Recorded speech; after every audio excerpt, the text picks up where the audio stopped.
The Legend of Zelda: Ocarina of Time was released in November of 1998 and is one of the most beloved, cherished, and praised games of all time. In its nearly 25-year history, it has enjoyed things such as a very active speedrunning community and, over the last few years, a very dedicated randomizer scene as well. Welcome all, my name is JoJo. I am a massive, massive fan of Ocarina of Time Randomizer, and I have streamed over 300 hours of it over on my twitch.tv channel. I'll put the link below in case anybody wants to check it out. And that's what brings me here today. I know that for a lot of beginner players, myself included, it was a very daunting task. The idea of getting into a randomizer, learning all the ins and outs, especially of a game that, admittedly, even though I've played numerous times, I didn't really know like the back of my hand. Or, as I learned in the years since I started doing it, trying to learn new tricks, new glitches, poses its own set of problems. Since a lot of videos and information, it might be nearly a decade old. Videos are low quality, might not have any explanations of any sort, whether in the video or the descriptions. So I figured, you know what?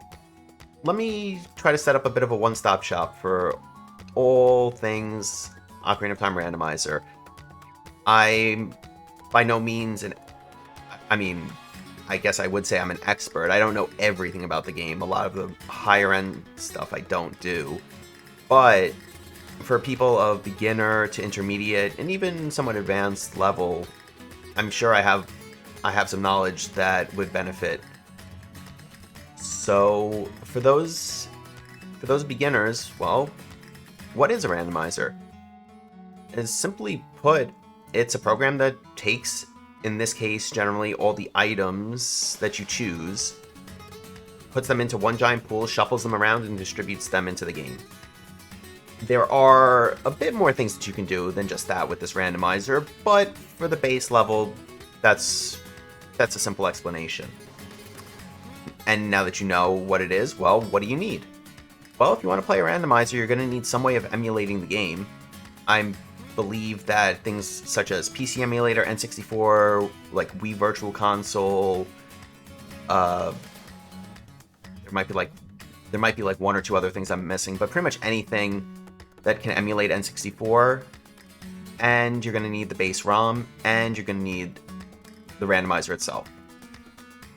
And the randomizer you can either download as a standalone program, or it's on the Ocarina of Time Randomizer website itself. I believe it's the exact same thing. Maybe there's some kind of limitations. I don't know. I just use a standalone program, download it off Git, pretty much good to go. And to go into it in a little bit more detail, what I would say is probably the easiest, most accessible way of doing it is using an emulator such as BizHawk on your computer. And you could use any emulator you want. If you want to use Project 64, RetroArch, ModLoader, I'm probably forgetting others, but if it emulates N64, it's fine. There's a reason that I use BizHawk, and that's number 5 on this list, right above me. So let's take a look at the randomizer. It might seem a little daunting because there's a lot of tabs, a lot of options, but just to go over it pretty basically, this is just your kind of general setup for it. So like where you have your base ROM downloaded, where the file will output to, if you wanted to do a plandomizer, so if you wanted to plan out a randomizer, randomizer. If you want to create a spoiler log for the spoiler or cosmetics, I highly recommend always creating a spoiler log in case you get stuck. The output type, only do compressed or patched in my experience. Patches if you want to manually patch it yourself through this generate from patch file option. Multiworld, this is a kind of multiplayer spin on randomizer. Settings preset, I haven't touched this. I guess you can set your favorite settings. Generate a seed, you can import settings from a string, you can name the seed, and you can generate it from a patch file. The next few tabs are all kind of the meat and bones of it, the settings. And so you can randomize everything. Not really recommended, in my opinion. Logic, you probably, especially starting out, don't want to do anything besides glitchless. I've done no logic before. It can be very... I guess I should just say, when somebody talks about logic in the text of a randomizer, they're basically saying there is some logic actually built into the program that says, okay, for this item location or this check, you need, let's say, the Megaton Hammer. So we won't put the Megaton Hammer there because you need it to get it, and that might make it so that the item is not reachable, the seed is not beatable, etc. For these various ones, these are just kind of manipulating behavior of locations. So forest, whether or not you can leave the forest with or without specific items like the sword and shield. Kakariko Gate, do you need the letter to progress, or is it always open? It also can affect the Happy Mask Shop in one of the settings. Open Door of Time, do you need the Song of Time and Ocarina to open the door or not? Zora's Fountain, do you have to show the letter to get King Zora to move over? Will that affect both child and adult? Is it open all the time? Gerudo Fortress, how many carpenters you need to free, or if it's open? The requirement for the Rainbow Bridge, you can have a wide variety of things, anything from open to needing a certain amount of Skulltula tokens. And then you can also change if it's a quantity, like medallions, if you could set it from any amount, from 0 to 6. Triforce Hunt, instead of your normal endgame being go kill Ganon, it is collect a certain number of Triforce pieces. You can change how many it is. I believe they always give you 50% more than is needed. Bomb chews are considered in logic. This is for anything that will check if you have a bomb bag, it will check if you have a bomb chew instead. So if you wanted to buy bomb chews with this not checked, you would need the bomb bag. If it is checked, you would need it to have found bomb chews. Dungeons have one major item. I really haven't touched this setting. I don't believe me and my friends use this. The number of Ganon trials you want to do, we just do fast Ganons, which is 0, but you can do what you want. Starting age, I still don't know why this is grayed out. My friend is the one that usually generates these, so I don't know, but you can change if you want to start as child or adult. If you want to shuffle entrances, I really don't recommend a lot of these. Dungeon is the exception, but even that can be a little bit rough. Mixed entrance pools, I would say definitely not. I don't know what decouple entrances are. If you don't know what the settings are for, you can hover over it. It gives a pretty good explanation. I think it should explain any questions you might have. Where certain things will put you, so like if you take Gabora, if you play a warp song, where you load in when you start the game as a child or adult. If you wanted to do Master Quest, you can change all that. This next column is shuffling items. So you can shuffle the songs, you can have shops have items in it, so it will only be the left-hand side. The right-hand side will be shuffled, but it will just be like the vanilla items. So it might not have the same items, but it will still be it will still be a Goron tunic for 200. It will still be a Hylian shield for 80, etc. Token sanity, if you wanted to shuffle Skulltula tokens into the pool, you can choose all dungeon, or just overworld. Scrub shuffle, if you wanted to just do off, which is only the base 3 scrubs that give you an important item. On affordable, which is what I like doing, which is each scrub is only going to charge 10 rupees, but you have to get it's 30 something, I think, instead of just 3. And then you have these options. Shuffle cows. If you have this on, if you play opponents for a cow to get milk, instead the first time you'll get a check. It will be an item of some sort. When I say a check and I say an item, I mean it could be anything from a recovery heart to Zelda's Lullaby. Shuffle Medigoron and Carpet Salesman. This will shuffle in the Giant's Knife and the Bomb Chew sale, and they will have a different item that they'll charge 200 for. And then shuffle Kokiri Sword, Ocarinas, Weird Egg, Gerudo Card, and Magic Beans. Those are all pretty self-explanatory. You can have them either be in their vanilla locations or shuffled in. And then shuffle dungeon items. You can choose to shuffle the map and compass, or you can start with it. I prefer starting with it. You can have Key Sanity on. So you can shuffle small keys, the Thieves' Hideout keys, the boss keys, the Ganon's boss key. You can look into like the different options for those. And maps and compasses give information. You can see which dungeons give which stones, for example, or medallions. Detailed logic. Guarantee reachable locations. This means that you can access every single location. You can change that. Nighttime Skulltulas expect Sun Song. This one means that if you do not have Sun Song in logic, the game will not expect you to have. The game will not expect you to have. I lost how I was phrasing that. If this is enabled, if you do not have Sun Song, the game will not.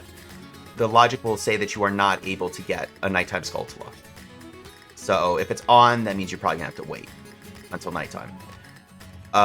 This exclude locations. If there are certain checks that you just really hate doing, I know some common ones are Link's Cow. If you don't like doing the horse race, if you're doing Cow Sanity, the Deku Scrub and Death Mountain Crater as a child, the Deku Theater Mask checks. If you don't like those, you can say, hey, I don't want to do these, and the game will put something it will guarantee that the game puts something there that is not required to beat the game, to be there. It could still be a good item, it could still be an upgrade, but the logic will say it's like, you already have a bow, so you don't need this bow.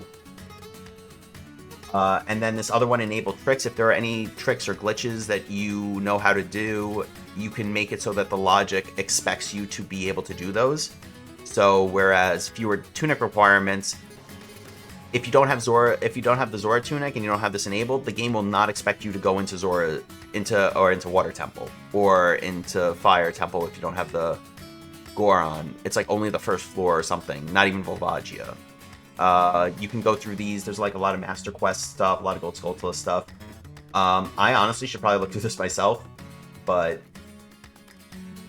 starting inventory, you can change what you start with. I have never touched this page. You could probably go through it. You can see equipment, songs, items, other stuff. And then time savers. These are just like little quality of life things most of the time.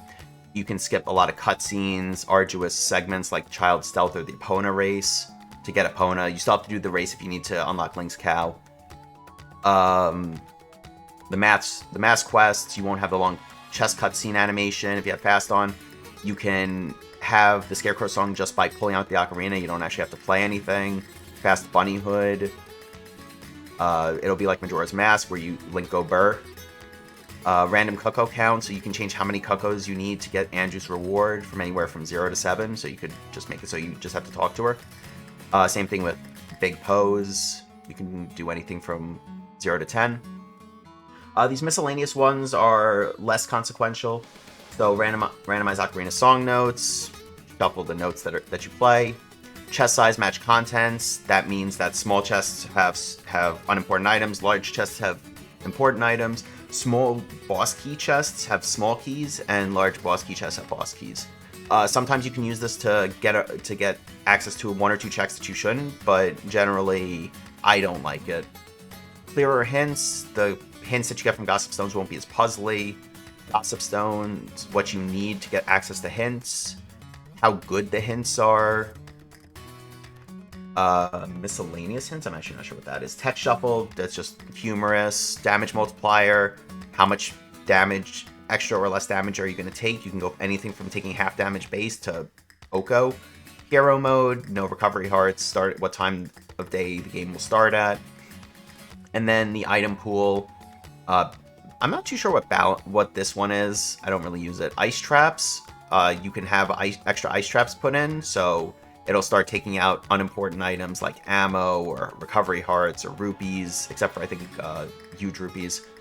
Ice Trap appearance, so items that render in-game, so think about like pieces of hearts freestanding in the world.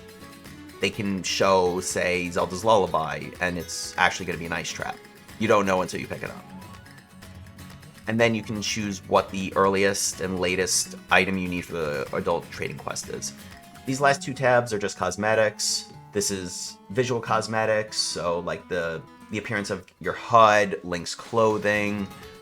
Some branches of the randomizer also randomize things like the not only the tunic colors, but also the shield coloring, the gauntlet coloring. I think even bomb chew trails, boomerang trails. Yeah, in the segment on the right. You can change Navi's color, your sword trail, etc. And there's a way to import custom music, or not custom. Well, yeah, I guess custom music into it. So you can get stuff from like I know there's like Undertale, Ace Attorney, Donkey Kong Country, Sonic. I mean, basically you name it. There's a ton. And you can also choose like UI sounds, so like moving a cursor or something, your low heart sound, your hover boot sound, night sound, Epona sound. You can shuffle those up. And yeah, that's pretty much the randomizer. So once you have all of that, you understand how to generate a seed, you're ready to start. You could turn this video off. You don't need anything else. But I do want to quickly mention trackers and Multiworld. If you're new, I highly recommend trackers, especially a map tracker like Emo Tracker. Emo Tracker is great because it has a whole bunch of different packages for different games. So you can say, it's like, I only want an item tracker. You can download that. I want a map tracker for Ocarina of Time. I have that. It also has a massive, massive amount of games randomizers that it has packages for. I've seen things like Hollow Knight, almost all the Zelda games.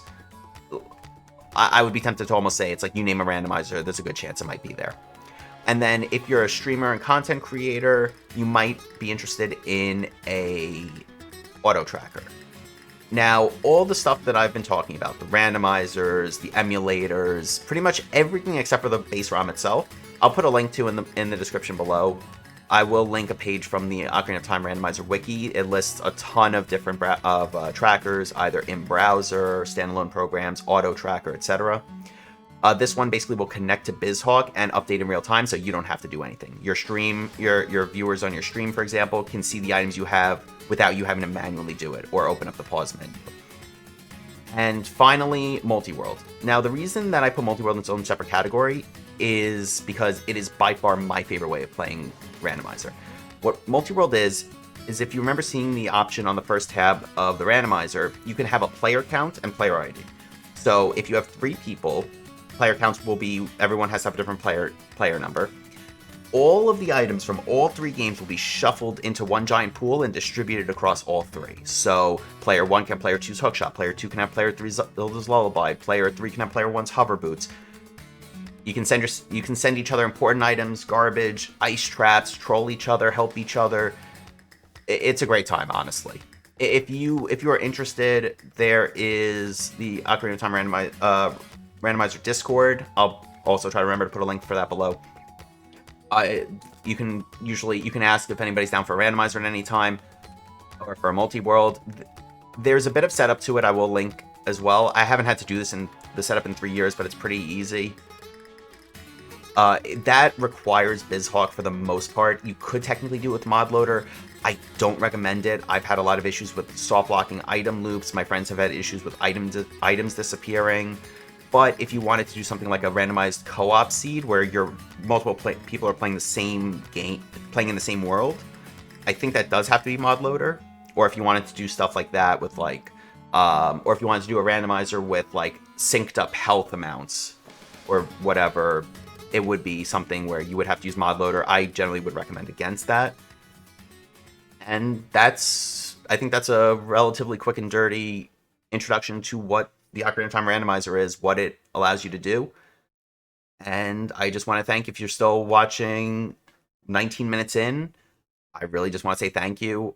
I'm really excited to get started on this project. I'm going to try to explain all the knowledge that I have, all the different glitches, tricks, miscellaneous knowledge for each individual location.